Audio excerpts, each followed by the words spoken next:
दुर्दैवाने हे शासकीय महाविद्यालय काही जणांकडून अधोगतीला पाठवलं जातंय का स्वतःच्या स्वार्थासाठी, अशा पद्धतीची शंका निर्माण झालेली आहे। आणि मी ज्यावेळेला तुम्हाला आता वाचून दाखवेन की तुम्हालाही माहिती आहे की हे शासकीय वैद्यकीय महाविद्यालय होऊ नये अशा वृत्तीचे काही राजकारणी होते। आज दुर्दैवाने सिंधुदुर्ग जिल्ह्यामध्ये त्याच दुष्टप्रवृत्तीच्या लोकांच्या हातात सिंधुदुर्ग जिल्हा गेलेला असल्यामुळे त्याने आपल्या सत्तेचा दुरुपयोग करून ह्या जिल्ह्याची अधोगती ह्या शासकीय वैद्यकीय महाविद्यालयाची अधोगती कशी होईल याकडे पाहिलेलं आहे। मला खेदाने नमूद करावं लागतं की खासदार असतील, विद्यमान पालकमंत्री असतील, या मतदारसंघाचे आमदार असतील किंवा शेजारच्या सावंतवाडीचे आमदार असतील, यांना शासकीय वैद्यकीय महाविद्यालयाचं आनंद नाही पण दुःखच झालेलं आहे। त्यामुळे ह्याचं लवकरात लवकर कसं विसर्जन करता येईल या मानसिकतेमध्ये ते आहेत का अशी शंका मला निर्माण झालेली आहे। कारण पूर्वी जिल्हा रुग्णालयातून बांबुळीला पेशंट रेफर होत होते, आता जिल्हा रुग्णालयातून SSPMला पेशंट रेफर होतात आणि पैसे जर नसले तर त्या पेशंटला डिस्चार्ज दिला जात नाही अशा अनेक तक्रारी येत आहेत। पण जाऊ दे, त्यांचा तो खाजगी व्यवसाय आहे।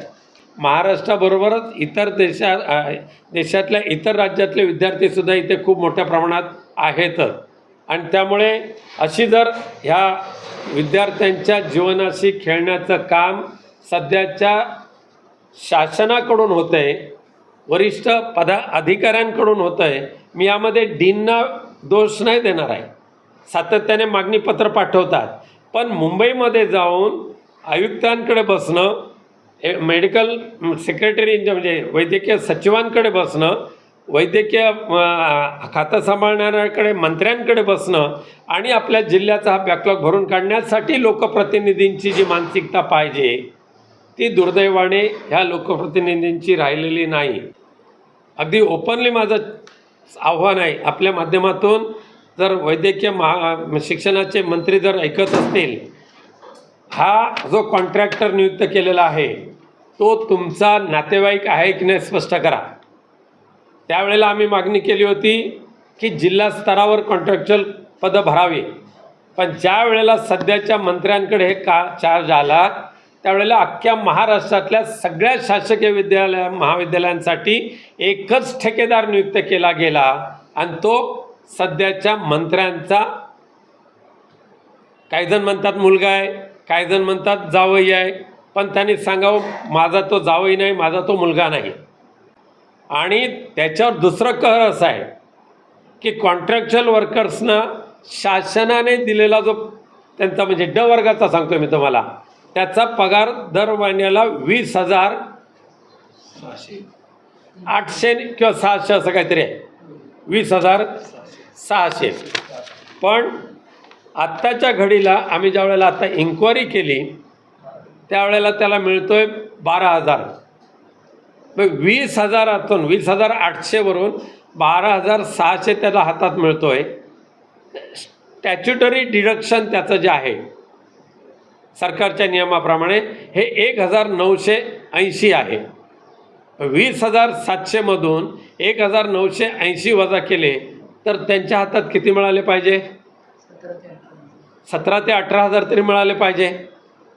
पण बिचाऱ्यांना फक्त 12,500 रुपये पगार द्यायचा आणि मधला जो मलिदा आहे तो त्या मंत्री महोदयांच्या त्या लाडक्या मुलाच्या किंवा लाडक्या जावयाच्या घशात घालायचं जे काम चाललं आहे ना, त्यामुळे आमचं जिल्हा शासकीय वैद्यकीय महाविद्यालय हे अशा पद्धतीने अधोगतीला चाललेलं आहे। माझ्या माहितीनुसार खासदार महोदय निवडून झालेला आता मला वाटतं 11 महिने होतील, एकदाही त्यांना भेट ती दिली नाही, ती देणारच नाही का त्यांना SSPM जवळचं आहे, शासकीय वैद्यकीय महाविद्यालय नको त्यांना, का इथे गरीब मुलांना शिक्षण दिलं जाते, गरिबांच्या घरचे डॉक्टर्स बनणार आहेत। पालकमंत्री मोठी भीमगर्जना करतात, अगदी पहाटे पहाटे एखाद्याचं घर तोडायचं काम करतात आणि एकट्या घर तोडत असताना त्या ऑर्डर्समध्ये नोंद केलेली आहे की माननीय पालकमंत्री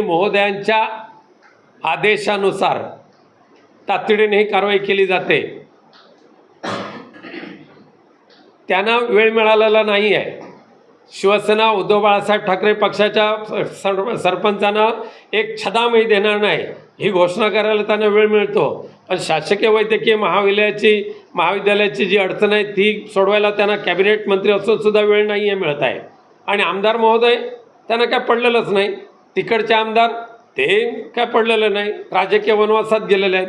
त्यामुळे दुर्दैवाने सिंधुदुर्ग जिल्ह्यातले निवडून आलेले लोकप्रतिनिधी, खासदार, आमदार यांच्या दुर्लक्षामुळे म्हणत नाही मी, यांच्या हेतू पुरस्पर केल्या जाणाऱ्या दुर्लक्षामुळे आपलं शासकीय वैद्यकीय महाविद्यालय ते आपल्या ज्या जिल्ह्याचं आहे ते वैद्यकीय महाविद्यालय कदाचित बंद व्हावं अशी ज्या आसुरी इच्छा ज्यांची आहे त्या आसुरी इच्छेपोटी हे शासकीय वैद्यकीय महाविद्यालय बंद होऊ नये यासाठी एक आम्ही जागृत नागरिक म्हणून आणि तुम्हीसुद्धा अभ्यासू पत्रकार म्हणून तुमची मी सहकार्य मागतोय. परंतु स्वतःच्या राजकीय स्वार्थापोटी स्वतःचं मेडिकल कॉलेज वाचवण्यासाठी शासकीय वैद्यकीय महाविद्यालय बुडवण्याचा जर प्रयत्न कोण करत असेल तर त्यांचे मनसुबे आम्ही पुरे होऊ देणार नाही.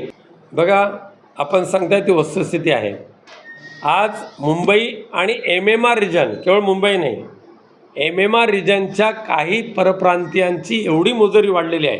काही ठराविक, सर्वच परप्रांतीयांना मी दोष देत नाही आहे, पण इथे मांसाहार नको म्हणणारे जे काही तथाकथित आहेत आणि त्यांची डेव्हलपमेंट जे झालेली आहे ते मराठीला अक्षरशः तुसडेपणाची वागणूक देतात. आम्हीसुद्धा याविरुद्ध आवाज उठवलेलाच आहे. अशा या परप्रांत्यांची, मराठीला डावलणाऱ्या परप्रांत्यांची मुजोरी चालू देणार नाही.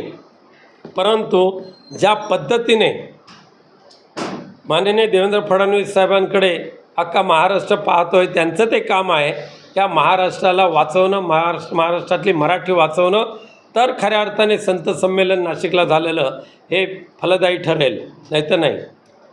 वक्फ बोर्ड हा संपूर्ण देशपातळीवरचा विषय आहे आणि आमचे पक्षप्रमुख माननीय उद्धवजी ठाकरे साहेबांनी आपली भूमिका यापूर्वी पण स्पष्ट केलेली आहे. तसेच वक्फ बोर्डाच्या JPCमध्ये जे आमचे सदस्य आहेत खासदार अरविंद सावंत यांनीसुद्धा लिखित स्वरूपात आपल्या सूचना दिलेल्या आहेत, त्याची अंमलबजावणी व्हावी अशी आमची इच्छा आहे. दुर्दैवाने या महाराष्ट्रातल्या सध्याच्या राज्यकर्त्यांचं गरज सर्व वैद्यमरो अशी त्यांची भूमिका आहे. आता त्यांचं काम संपलेलं आहे. त्यामुळे लाडक्या बहिणीच्या म्हणजे ज्या शासकीय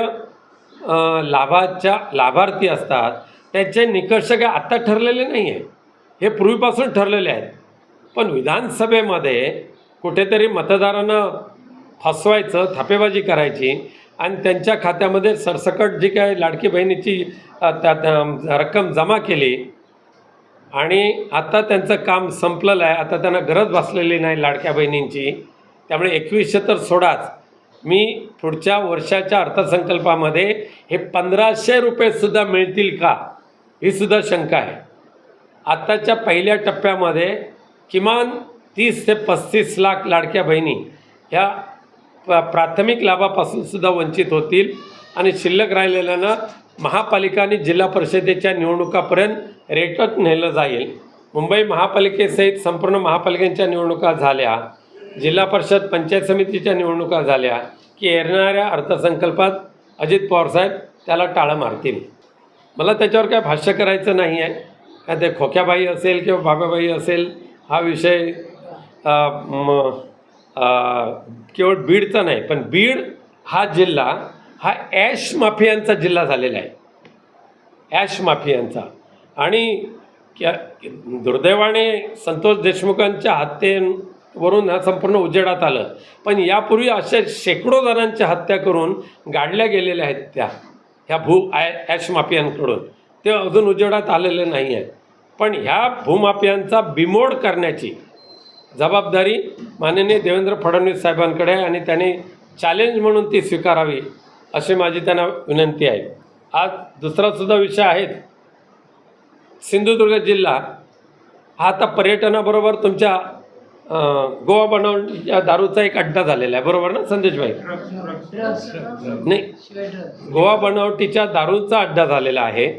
दोडामार्ग सारखा जो काजूचा बेल्ट आहे कालच मी दोडामार्गला होतो, अगदी झरियेपासून वगैरे फिरून आलो.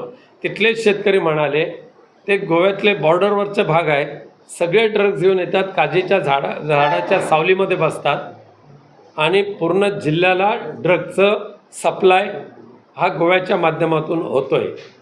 पोलीस पकडत आहेत, पण जो पकडत आहेत ते कणभर आहे, त्याच्या 100 पटीने हा गोवा बनावटीची दारू सिंधुदुर्गमधून पास होत आहे.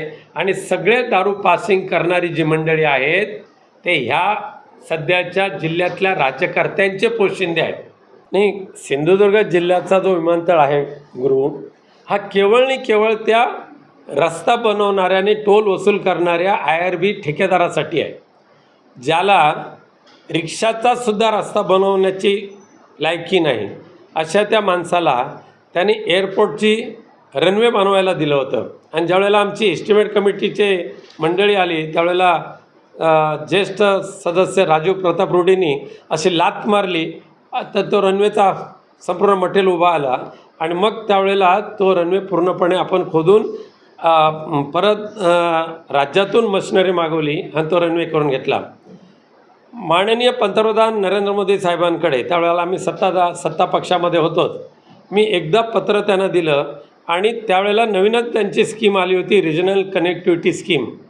गरीब लोकांना मग पायतान घालून चालणाऱ्यांना पण एअर प्रवास करता यावा यासाठी त्यांनी उडान अंतर्गत रिजनल कनेक्टिव्हिटी स्कीम जाहीर केली. आणि मी एकच त्यांना पत्र दिलं आणि एकदा सभागृहामध्ये मागणी केली. आणि मी पुन्हा एकदा त्यांचे आभार मानेन की त्यांनी पहिल्याच लिस्टमध्ये सिंधुदुर्ग आणि रत्नागिरी RCSमध्ये दाखल केला एअरपोर्ट. पण तत्पूर्वी तो मी पुन्हा एकदा नारायण राणे महोदयांवर आरोप करेन की त्यांनी MIDC खात्याचा दुरुपयोग करून सिंधुदुर्ग एअरपोर्ट हा स्वतःच्या भागीदारीसाठी IRB कंपनीसारख्या एका ज्याची ऐपत नाही अशा कंपनीला तो बांधायला दिला. आणि त्यामुळे ह्या एअरपोर्टची अशा पद्धतीची अवहेलना झालेली आहे. सिंधुदुर्गवासियांसाठी दुसरी जी भेट आम्ही दिली होती सिंधुदुर्ग एअरपोर्ट, ती मात्र आज सिंधुदुर्गवासियांना मुंबईला जाऊ शकत नाही. हे दुर्दैव सिंधुदुर्गवासियांचं असलं तर हे पाप सध्याच्या खासदारांचं, पालकमंत्र्यांचं आहे. मोपा एअरपोर्टच्या उत्कर्षासाठी सिंधुदुर्ग एअरपोर्ट केवळ त्यांना पार्किंग स्पॉटच तयार करायचं आहे, हे खरं आहे. आणि त्यातून त्यांना IRBचं भलं करायचं आहे, सिंधुदुर्गवासियांचं भलं नाही करायचं आहे. म्हणून मोपा एअरपोर्ट चालावा म्हणून सिंधुदुर्ग एअरपोर्ट डबघाईस आणायचं, हे सुद्धा तेवढंच सुरू झालेलं कपट कारस्थान आहे. पण इथे कमर्शियल फ्लाईट जोपर्यंत येत नाही तोपर्यंत ह्या एअरपोर्टला भवितव्य नाही. दुर्दैवाने आत्ताच्या एअरपोर्ट ऑपरेटरला एव्हिएशन सेक्टरचं काही ज्ञान नसल्यामुळे त्याला कमर्शियल फ्लाईट आणण्यासाठी नेमकं काय प्रयत्न करायला पाहिजे ह्याचं काही नॉलेज नाही, अजिबात नॉलेज नाही आहे. त्यामुळे बस पैसा गुंतवायचा. आपण त्याच्या माध्यमातून ज्यांची पार्टनरशिप होती ते मात्र पस्तावले.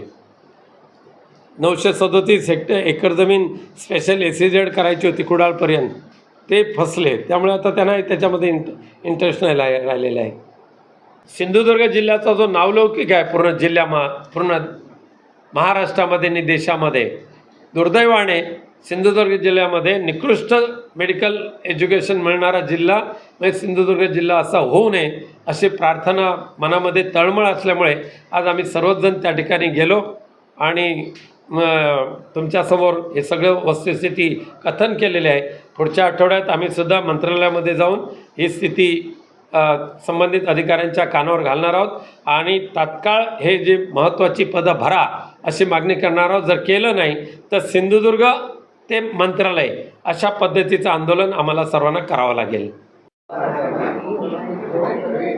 फॅन बंद करणे, जरा लाईट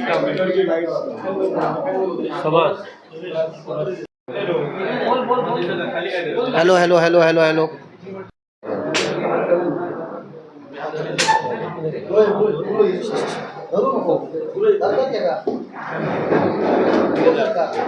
यस विनायक.